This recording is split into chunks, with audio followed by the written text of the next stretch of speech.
பார்த்தீங்கன்னாக்கா ஒபிசிட்டியில் போய் விழுந்துடுறாங்க. அவங்களால உடல் எடையை குறைக்கவே முடியல சார். என்ன பண்ணுறதுனே தெரியல. ஸோ உங்களுடைய ஃபார்மேட் நியூமராலஜி படி நியூமராலஜி எண் கணிதத்திற்கும் இந்த ஒபிசிட்டிக்கும் இருக்கக்கூடிய கனெக்டிவிட்டி என்ன? முக்கியமாக நாங்கள் எல்லாரும் தெரிஞ்சுக்க வேண்டிய ஒரு விஷயம், இதற்கு தீர்வு சொல்யூஷன் தான் என்ன சார்? ஃபேட்டு ஒபிசிட்டி இதுக்கு ரெண்டுத்துக்குமே வித்தியாசம் இருக்குது. ஒபிசிட்டி அப்படின்னு ஒன்று இருந்துச்சுனாக்கா அதை வந்து குறைக்கிறதுக்கு ரொம்ப கஷ்டம். ஃபேட்டை குறைச்சிடலாம்.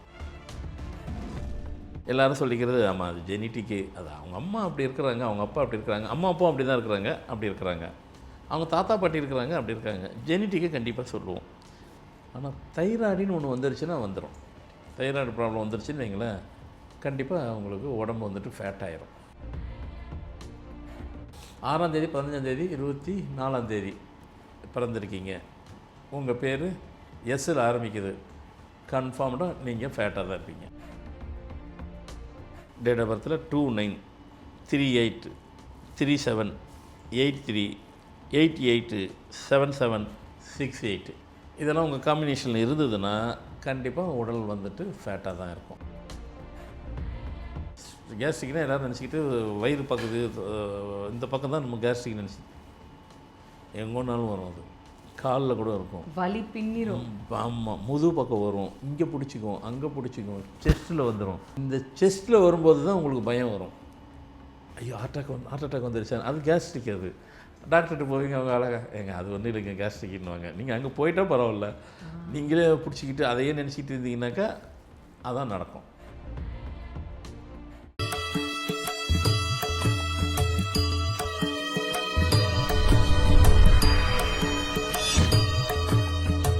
ஃபார்மேட் நியூமராலஜியின் அன்பு ரசிக பெருமக்களை சந்திப்பதில் மிக்க மகிழ்ச்சி. உடல் வளர்த்தேன் உயிர் வளர்த்தேனே அப்படின்னு திருமூலர் அன்னைக்கே சொல்லியிருக்காரு இல்லைங்களா? ஆனால் நம்ம என்னதான் பார்த்து சாப்பிட்டாலும் என்னதான் எக்ஸசைஸ் செய்தாலும் கூட ஒபிசிட்டி, குண்டா இருக்கிறது, ஃபேட்டி அப்படிங்கிறது வந்து இப்போ இருக்கக்கூடிய காலகட்டத்தில் ரொம்பவே அதிகமாக இருக்குங்க. அதுவும் பார்த்தீங்கன்னாக்கா சின்ன வயசுலேயே வந்து அவ்வளோ ஒபீஸ்டாக இருக்காங்க இல்லையா? அப்போது இந்த ஒபிசிட்டிக்கும் இப்போ அது பெருமளவில் வளர்ந்துருக்கு அப்படின்னாக்கா அதற்கு உரித்தான காரணம் என்ன? இந்த ஒபிசிட்டிக்கும் எண்கணிதத்திற்கும் ஏதாவது தொடர்பு இருக்கா? இருக்குது அப்படின்னாக்கா அதற்கு தீர்வு தான் என்ன? இது குறித்த நிறைய விளக்கங்களை நமக்காகவே எடுத்துரைப்பதற்காக நம்ம அரங்கிற்கு வருகை தந்திருக்காரு ஃபார்மேட் நியூமராலஜியின் தந்தை டாக்டர் மகாதன் சேகர் ராஜா அவர்கள். வாங்க நேர்களே, சார் சந்திப்போம். வணக்கம் சார். வணக்கம்மா. சார், எல்லாருக்குமே ஒல்லியாக ஃபிட்டாக இருக்கணும் அப்படிங்கிற ஒரு ஆசை இருக்குது சார். ஆனால் என்னதான் சாப்பாட்டில் வந்து கட்டுப்பாடு வைத்தாலும், என்னதான் சாப்பாடை பார்த்து அளவாக நல்ல ஹெல்த்தியான டயட் சாப்பிட்டாலும், டெய்லி 1 மணி நேரம் வாக்கிங் ஜாகிங்லாம் பண்ணாலும் கூட சிலர் பார்த்தீங்கன்னாக்கா ஒபிசிட்டியில் போய் விழுந்துடுறாங்க. அவங்களால உடல் எடையை குறைக்கவே முடியல சார். என்ன பண்ணுறதுனே தெரியல. ஸோ உங்களுடைய ஃபார்மேட் நியூமராலஜி படி நியூமராலஜி எண் கணிதத்திற்கும் இந்த ஒபிசிட்டிக்கும் இருக்கக்கூடிய கனெக்டிவிட்டி என்ன? முக்கியமாக நாங்கள் எல்லாரும் தெரிஞ்சுக்க வேண்டிய ஒரு விஷயம், இதற்கு தீர்வு சொல்யூஷன் தான் என்ன சார்? கண்டிப்பாக ஃபர்ஸ்ட் ஆஃப் ஆல் வந்து இதுக்கும் எண் கணிதத்துக்கும் கனெக்டிவிட்டி இருக்கா அப்படின்னா, இதுக்கும் எண் கணிதத்துக்கும் மட்டும்தான் கனெக்டிவிட்டியே இருக்குது. இப்போ ஃபார் எக்ஸாம்பிள் எப்படி சொல்கிறேன், நான் நிறைய மேட்டர் சொல்கிறேன், சின்னதாக சொல்ல போகிறேன். பொதுவாக வந்துட்டு ஃபேட்டு ஒபிசிட்டி இதுக்கு ரெண்டுத்துக்குமே வித்தியாசம் இருக்குது. என்னது சார்? ஃபேட்டுன்னா தமிழில் குண்டாக இருக்கிறோம், ஃபேட்டுன்னா அதே குண்டு தான் இங்கிலீஷில், ஒபிசிட்டினாலும் குண்டு தான். ஆமாம். ஒபிசிட்டி அப்படின்னு ஒன்று இருந்துச்சுனாக்கா அதை வந்து குறைக்கிறதுக்கு ரொம்ப கஷ்டம். ஃபேட்டை குறைச்சிடலாம். ஏன்னா ஒபிசிட்டிங்கிறது எக்ஸ்ட்ரா குரோத் அது. ஃபேட்டுங்கிறது வழக்கமாக உள்ளதோடு அவங்க அப்படியே கொஞ்சம் வைடாக இருக்காங்க, அவ்வளோதான். சரிங்க, அதெல்லாம் இருந்துட்டு போட்டுங்க. அதுக்கு தான் நாங்கள் உங்களை கேட்குறோம், அதுக்கு எதாவது சொல்யூஷன் இருக்கா, இது ஏன் வருது, எதனால் வருது? இது பொதுவாக நம்ம சொல்லிக்கிறது ஜெனிட்டிக்னு பொதுவாக சொல்லுவோம். எல்லோரும் சொல்லிக்கிறது ஆமாம் அது ஜெனிட்டிக்கு, அது அவங்க அம்மா அப்படி இருக்கிறாங்க, அவங்க அப்பா அப்படி இருக்கிறாங்க, அம்மா அப்பா அப்படி தான் இருக்கிறாங்க, அப்படி இருக்கிறாங்க, அவங்க தாத்தா பாட்டி இருக்கிறாங்க, அப்படி இருக்காங்க. ஜெனிட்டிக்கை கண்டிப்பாக சொல்லுவோம். ஆனால் தைராய்டுன்னு ஒன்று வந்துருச்சுன்னா வந்துடும். தைராய்டு ப்ராப்ளம் வந்துருச்சுன்னு வைங்களேன், கண்டிப்பாக அவங்களுக்கு உடம்பு வந்துட்டு ஃபேட் ஆயிரும். சில பேர் நேரத்துக்கு கரெக்டான டயத்துக்கு சாப்பிட்லன்னா கூட உடம்பு போடும். ஏன்னாக்கா இவங்க சொல்லுவாங்க, நாங்கள் தான் சரியாகவே சாப்பிட்றது இல்லையே, அப்புறம் எப்படி உடம்பு போடுது தெரியலையேம்பாங்க. நீங்கள் சரியாக சாப்பிடாதனால தான் உடம்பு போடுது. ஏன்னா அதுக்கு பேர் என்னன்னாக்கா அது கேஸ்ட்ரிக் உள்ள ஃபார்ம் ஆயிரும். நம்ம உடம்பு இப்படி இருக்குது அப்படின்னாக்கா அதாவது அங்கங்கே இருக்குனாக்கா சாப்பாடு எவ்வளோ தேவையோ அதை சாப்பிட்ணும், வைக்கணும். நீங்கள் சாப்பிட்றத குறைச்சிட்டிங்கனாக்கா சில இது குறிப்பாக பெண்கள் தான் அந்த ஃபீல் இருக்கும், நம்ம குண்டாகிடுவோம். அதுக்காக நான் குறைக்கிறது, நான் ஒரு இட்லி தாங்க சாப்பிடுவேன், இல்லைன்னா ஒரு கிளாஸ் ஜூஸ் குடிப்பேங்க, இல்லைன்னா அதை கூட சாப்பிட மாட்டேன். நீங்கள் அதை விட என்னன்னு கேட்டிங்கன்னா, அந்த உங்கள் வயிற்றுக்குள்ளே ஒரு போர்ஷன், அந்த ஸ்டொமக்குள்ளே வேக்கண்டாக ஒரு பிளேஸ் ஆயிரும். எப்பப்பெல்லாம் உங்கள் உடம்பு பாடிக்குள்ளே வேக்கண்ட் எதாக இருக்குன்னா அந்த இடத்துலலாம் கேஸ் உள்ள ஃபார்ம் ஆயிரும். வேலை பண்ணிட்டு கூட அவங்க சாப்பிட மாட்டாங்க. இந்த வேலை முடிச்சுட்டு சாப்பிடலாம், அந்த வேலை பார்த்தா 1 மணி ஆயிடும் மத்தியானம், அப்போ கூட சாப்பிட மாட்டாங்க. காலம்புற சாப்பாடு மதியானம் சாப்பிடுவாங்க. அந்த நேரம் கடந்து சாப்பிடும்போது கூட அது உடம்பு வந்துட்டு கேஸ் உள்ள ஃபார்ம் ஆயிரும். நான் சரியாகவே சாப்பிட்றது இல்லைங்க, ஆனால் உடம்பு ஏன் அப்படி ஆச்சுன்னு நீங்கள் தான் நானும் அதான் சொல், நீங்கள் சரியாகவே சாப்பிட்லீங்க, அதான் ஆச்சு. நான் அதே தான் சொல்கிறேன். சரி, இதெல்லாம் தாண்டிட்டு நம்பரில் சொல்கிறேன். அப்புறம் வந்து இப்படி சொல்கிறேன். 6ஆம் தேதி, 15ஆம் தேதி, 24ஆம் தேதி பிறந்திருக்கீங்க. உங்கள் பேர் எஸ்ஸில் ஆரம்பிக்குது. கன்ஃபார்ம்டாக நீங்கள் ஃபேட்டாக தான் இருப்பீங்க. இது டேட் மட்டுமா இல்லை இந்த ஃபேட் எண்ணும் சேர்த்தா சார்? நம்ம டேட்டுன்னு சொல்லிக்கிடுவோம். டேட்டு தான். அதாவது இந்த டேட்டுக்கு ஃபேட்டு எப்பப்பெல்லாம் பார்க்கணும் அப்படின்னாக்கா, நம்ம இந்த ஃபேட்டை எப்போல்லாம் கன்சிடர் பண்ணணுன்னாக்கா, செல்ஃபாக சில விஷயங்களை நம்ம இறங்கி பார்க்க அப்படின்போது அப்போ ஃபேட்டை கன்சிடர் பண்ணணும். மற்ற எல்லா இடத்துக்கும் வெறும் டேட்டை பட்டு கன்சிடர் பண்ணால் போதும். அப்போ டேட்டு தான் 6ஆம் தேதி, 15ஆம் தேதி, 24ஆம் தேதி பிறந்திருக்கீங்கன்னா உங்களுடைய பெயரின் முதல் எழுத்து எஸ் அதில் இருந்தால் கன்ஃபார்ம்டாக உங்கள் பாடி வந்து ஃபேட்டாக தான் இருக்கும், குண்டாக தான் இருக்கும். இப்போவுமே செக் பண்ணி பார்த்துருங்க. ஐயோ ஆமாங்க போட்டு பார்த்தீங்கன்னா அப்படியே தான் இருக்கும், கன்ஃபார்ம்டாக இருக்கும், அதில் டவுட்டு இல்லை. அப்புறம் இதை தாண்டி இப்போ சொல்ல போகிறேன். இப்போ நீங்கள் கேட்ட மாதிரி டேட்டா ஃபேட்டா அப்படின்னு கேட்குறீங்களே, டேட்டா ஃபேட்டா அப்படின்னு வச்சுக்கிறீங்க. இல்லை உங்கள் டேட்டுலேயும் இருக்கலாம், மந்த்லேயும் இருக்கலாம், இல்லை உங்கள் டேட்டு மாதத்துலேயும் இருக்கலாம். நான் சொல்கிற நம்பர் 2 நம்பர் காம்பினேஷனோடு இருக்குது. இந்த நம்பர்லாம் இருந்துச்சுனாக்கா நான் சும்மா ஒரு 5-6 நம்பர் மட்டும் சொல்கிறேன். கன்ஃபார்ம்டாக உடல் வாகு ஆட்டோமேட்டிக்காக குண்டாயிரும், ஃபேட் ஆயிரும். டேட் ஆஃப் பர்த்தில் 29, 38, 37, 83, 88, 77, 68 இதெல்லாம் உங்கள் காம்பினேஷனில் இருந்ததுன்னா கண்டிப்பாக உடல் வந்துட்டு ஃபேட்டாக தான் இருக்கும். ஃபேட்டாக இருக்குதுங்க, நீங்கள் சொன்ன மாதிரி ஃபேட்டாக இருக்குதுங்க. அதுதானே நாங்கள் அதை குறைக்கிறதுக்கு என்ன இப்போ நம்ம சொல்லவே இல்லைனாலும் அவங்களே நிறைய பிரயத்தனம் பண்ணுறாங்க. எக்ஸசைஸ் பண்ணிக்கிறாங்க, ஜிம்முக்கு போகிறாங்க, வாக்கிங்கு போகிறாங்க, எல்லாமே சரிங்க. ஆனால் நான் முதல்ல சொன்னேன் பாருங்கள், நீங்கள் சாப்பிட்றது சரியாக சாப்பிட்லன்னு அதை நீங்கள் கரெக்டாக முதல்ல செய்யுங்க. நீங்கள் கம்மி ஜாஸ்திங்க, அதாவது அந்த சாப்பிட்றது கரெக்டாக சாப்பிடுங்க, ரொம்ப குறைச்சிக்கிறாதீங்க. உங்களுக்குன்னு ஒரு அளவு இருக்குது, அந்த அளவை குறைக்காதீங்க. பொதுவாக நான் சிம்பிளாக சொல்லுவேன், நம்ம பாடிக்கு எவ்வளோ தேவைங்கிறது இன்டேக்கு, அது கேட்கும் உங்களை. வழக்கமாக 2 இட்லி தான் சாப்பிடுவீங்கன்னு வைங்களேன், சில நேரத்தில் உங்களுக்கு 3 இட்லி 4 இட்லி கேட்கும்.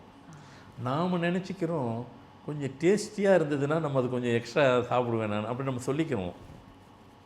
சில பேருக்கு பொங்கல் நல்லா பிடிக்கும், 3 ரவுண்டு அடிப்பாங்க. எங்களுக்கு பொங்கல் பிடிக்காதுன்னு சாப்பிடும். அது இன்டேக் கேட்குது, பிடிக்குதுங்கிறது உங்களுக்கு இல்லை, அதுக்கு பிடிக்குது. இன்டேக்கு பொதுவாக யாருக்குமே எவ்வளோ கேட்டாலும் கொடுங்க. 2 இட்லியோடு வயிறு கொஞ்சம் போதுன்னா அப்போ விட்டுருங்க. சில நேரத்தில் 3 வாட்டி இல்லை, நான் 2 இட்லி நான் தொட மாட்டேன், நீ எவ்வளோ கேட்டாலும் நான் கொடுப்பேண்ணா அப்படின்லாம் சொல்லாதீங்க, கொடுங்க.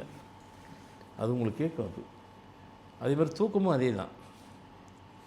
உங்களுக்கு கேட்குது, அப்படி தூக்கம் கேட்குது அப்படின்னாக்கா நீங்கள் தூங்கிடணும்.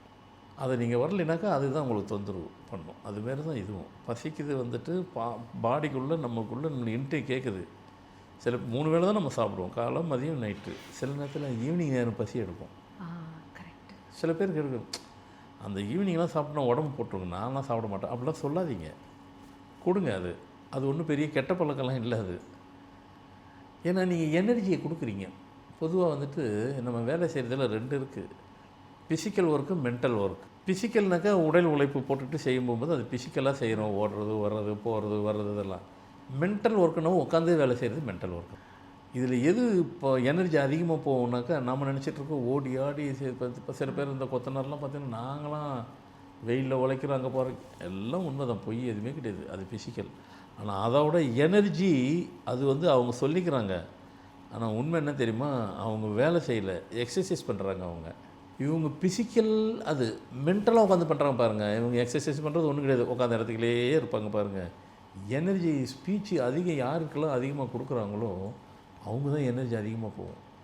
அப்போது நீங்கள் 3 வேளை சாப்பிட்டா உங்களுக்கு பத்தாது, நீங்கள் 4 வேளை எடுக்கணும். ஆனால் பாடி ஒர்க் இல்லாதனால அவங்க இன்னும் ஒபிசிட்டி ஆவாங்களே சார். அதுதான் சொல்கிறேன், நீங்கள் தான் எனர்ஜி நிறைய உங்களுக்கு அது சாப்பிட்ருச்சே. அப்போ ஃபிசிக்கல் ஒர்க் பண்ணணும்னு அவசியம் கிடையாது அவங்களுக்கு. உங்களை பண்ண வேணாம்னு நான் சொல்லலை, எது கம்பேரிட்டிவ் கொடுத்தேன் நான், இதோட இதுதான் உங்களை எடுக்குதுன்ட்டு. ஏன்னா நிறைய பேர் நான் அதிகமாக வெளியெல்லாம் போகிறது இல்லைங்க, உட்காந்த இடத்துல இருக்கிறேன், நீங்கள் வேறு 4 வேளை சாப்பிட்டா உடம்பு ரொம்ப போட்டுருப்பேன். நீங்கள் சாப்பிட்றது நீங்கள் உங்களுக்காக சாப்பிடல, அங்கே எனர்ஜி உங்களை சாப்பிட்டுருக்கு. நீங்கள் அங்கே குறைக்கும் போகும்போது அங்கே தான் வந்துட்டு கேஸ் உங்களுக்கு ஃபார்ம் ஆகிடுது. இது நான் ப்ராக்டிக்கலாக பேசுகிறேன். நீங்கள் உங்களை ரெஸ்ட்ரிக்ட் பண்ணிக்கிட்டீங்க, கண்ட்ரோல் பண்ணிக்கிட்டீங்க. கண்ட்ரோல் பண்ண போகும்போது என்ன ஆகுதுன்னு கேட்டிங்கனாக்கா, அப்போ அங்கே உள்ள போர்ஷன் வேக்கண்ட் ஆகிடுது. பாடிக்குள்ளே வேக்கண்ட் ஆகும்போது அது ஃபுல்லாக ஏர் உள்ளே ஃபார்ம் ஆகுது. அப்போ தான் கேஸ்ட்ரிக் இருக்கிறதுல கொடுமையானது கேஸ்ட்ரிக்கு தான். ஏன்னா இந்த கேஸ்ட்ரிக் வரும்போது என்ன ஆகுன்னு கேட்டிங்கன்னா, கேஸ்ட்ரிக்னால் எல்லோரும் நினச்சிக்கிட்டு வயிறு பக்கத்து இந்த பக்கம் தான் நம்ம கேஸ்ட்ரிக் நினச்சி எங்கோனாலும் வரும். அது காலில் கூட இருக்கும், வலி பின்னிரும்.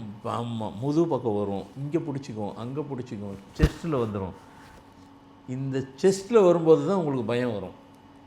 ஐயோ ஹார்ட் அட்டாக் வந்துருச்சா, அது கேஸ்ட்ரிக். அது டாக்டர்கிட்ட போவீங்க, அவங்க அழகாக ஏங்க அது ஒன்றும் இல்லைங்க கேஸ்ட்ரிக்னுவாங்க. நீங்கள் அங்கே போயிட்டால் பரவாயில்ல, நீங்களே பிடிச்சிக்கிட்டு அதையே நினச்சிக்கிட்டு இருந்தீங்கன்னாக்கா அதான் நடக்கும். ஏன்னா ஒரு சர்வே இருக்குது, ஹார்ட் அட்டாக்குன்றது வந்து போகிறவங்களோட வருதுன்னு நினச்சி போகிறவங்க தான் அதிகம்னு சொல்லி ஒரு சர்வே, வேர்ல்டு சர்வேவே இருக்குது, பயத்திலே. அதனால் வந்துட்டு நம்ம நினைக்கிறது நம்ம உடம்பை நம்ம தான் பார்த்துக்கணும். சுவர் இருந்தால் தான் சித்திரம் வரைய முடியுன்ற மாதிரி நம்ம உடம்புன்னு ஒன்று இருக்கணும். ரெண்டாவது முதல்ல ஒன்று தெரிஞ்சுக்கிங்க, நம்ம உடம்பு நாமளே ரெண்டலில் தான் இருக்கிறோம். போகும்போது ஓனர்கிட்ட பத்திரமா கொடுத்துட்டு போகணும். யாருங்க ஓனரு? அவர் தான் ஓனரு. அதனால் முதல்ல நம்ம அதை புரிஞ்சுக்கணும். முடிஞ்ச வரைக்கும் நல்லாவே பக்காவே அதை என்ன பண்ணணுமோ அப்படி பண்ணிக்கணும். ஸோ அதனால் இதுதான் இதுக்கு சொல்யூஷன். நீங்கள் கேட்ட மாதிரி சொல்யூஷன், நம்ம 6, 15, 24 தேதி பிறந்தவங்க எஸ்ஸில் பேர் வைக்கக்கூடாது. வச்சிங்கன்னா இதெல்லாம் இருக்கும். முதல்ல மாற்றுங்க. அப்போ ஏற்கனவே சில நம்பர்லாம் சொன்னேன்.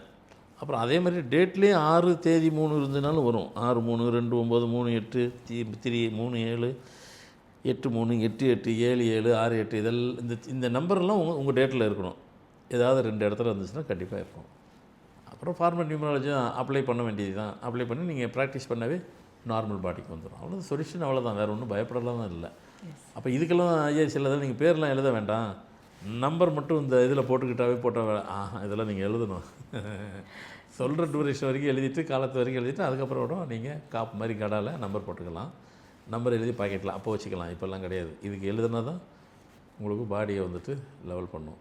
ஸோ நிச்சயமாக பாடி ஃபேட்டாக இருக்குது, குண்டாக இருக்குது. சரி, ஒபிசிட்டிக்கெலாம் நீங்கள் சொல்லிவிட்டு கம்முன்னு விட்டுட்டிங்களே, அதுக்கு நாங்கள் கொஞ்சம் சிரத்தை எடுப்போம், கொஞ்சம் மெனக்கிட்டு அதுக்கு சில வேலைலாம் இருக்குது, அதுக்கு சில டிப்ஸ்லாம் கொடுத்துட்டு அதோடு சேர்த்து அந்த ப்ராக்டிஸ் பண்ணும்போது அதையும் நம்ம சரி பண்ணிடலாம். அதெல்லாம் பண்ண முடியும், ஒன்றும் முடியாது இல்லை. சொல்யூஷன் இருக்குது, பயப்படவே தேவையில்லை. இதெல்லாம் ஃபாலோ பண்ணி இதெல்லாம் இருந்தால் இருக்குங்கிறது புரிஞ்சுக்கிறணும். போக்குறதுக்கு ஃபார்மல் நியூமராலஜி அப்படி பண்ணி. அருமை சார். ஆரோக்கியமான வாழ்வே நிறைவான செல்வம் அப்படின்னு அதற்கு தேவையான அற்புதமான விளக்கங்கள் எங்களுக்காகவே பகிர்ந்துக்கிட்டீங்க சார். எனக்கு ஒரு சந்தேகம் வருது. அதாவது நம்ம என்னதான் நம்ம உடலை பேணி பாதுகாத்தாலும் கூட, இப்போ சமீபத்தில் ஒரு போட் ஆக்சிடென்ட் கேஸ் கூட நம்ம பார்த்தோம் சார். ஒரு சின்ன குழந்தை அவங்க அம்மாவை கட்டிட்டு இறந்து போகிறத பார்க்கும்போது, இந்த துர்மரணங்கள் அப்படிங்கும்போது நம்ம என்னதான் ஓடி நம்மளை பார்த்துக்கிட்டாலும் கூட துர்மரணங்கிற ஒரு விஷயத்துலேருந்து தப்பிப்பது அப்படிங்கிறது எப்போ எங்கே யாருக்கு நடக்கும்னு தெரிய மாட்டேங்குது இல்லைங்களா? ஸோ இதற்கு காப்பாற்றக்கூடிய ஒரு கவசம் மாதிரி ஏதாவது விஷயம் நீங்கள் கண்டுபிடிச்சிருப்பீங்க. அந்த கவசத்தை நீங்க அடுத்த எபிசோட்ல எங்க கூட பகிர்ந்துக்கணும் சார். கூடான அன்பு நெஞ்சங்கள் அனைவர் சார்பாகவும் மனமார்ந்த நன்றிகள். என்னங்க, நிறைய வீடுகளில் பார்த்தீங்கன்னாக்கா சின்ன குழந்தைங்க ஒரு 30 வயசு, 20 வயசு, 40 வயசு, 10 வயசு குழந்தைங்க கூட இறந்து போகிறத பார்க்குறோம். சமீபத்தில் அந்த சின்ன குழந்தை போட் ஆக்சிடென்ட்டில் அவங்க அம்மாவை கட்டிட்டு படுத்துட்டு இருக்கும்போது அந்த காட்சியை பார்த்து கண்ணீர் வராதவர்கள் யாருமே இருக்க முடியாதுங்க. இந்த மாதிரி துர்மரணங்கள்லாம் எதனால் ஏற்படுது? இதை தவிர்க்க முடியுமா? நமக்கு, நம்ம குடும்பத்துக்கு, நம்ம பிள்ளைங்களுக்குன்னு பாதுகாப்பு கவசம் மாதிரி ஏதாவது ஒரு விஷயம் இருக்கா? இது குறித்த மிக முக்கியமான விளக்கங்களை அடுத்த எபிசோட்ல சார் கிட்ட நம்ம எல்லாரும் தெரிஞ்சுக்கலாம்.